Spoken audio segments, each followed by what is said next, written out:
ക്രിസ്തു സ്വപ്നം കണ്ട ആ സോഷ്യലിസ്റ്റ് സമൂഹം ഉണ്ടാക്കാൻ ശ്രമിക്കുമ്പോൾ പണക്കാരും സഭാധികാരികളും നമ്മളെ കമ്മ്യൂണിസ്റ്റ് എന്നും അക്രമികളെന്നും മുദ്രകുത്തും.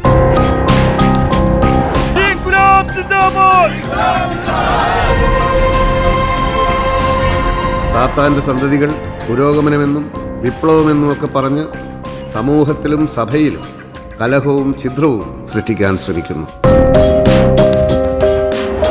ഇത് പഞ്ചായത്ത് പ്രസിഡന്റിന്റെ ജീപ്പാ എന്ന് വെച്ചാ പഞ്ചായത്തിലെ എല്ലാ അംഗങ്ങൾക്കും കൂടി അവകാശപ്പെട്ട ജീപ്പ്.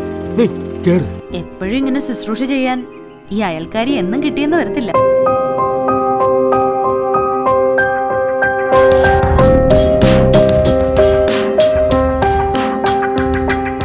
ഒരുപാട് പേരുടെ ആരോപണങ്ങളെ ഞാനൊരാൾ വിചാരിച്ചാൽ ഇല്ലാതാക്കാൻ കഴിയില്ല.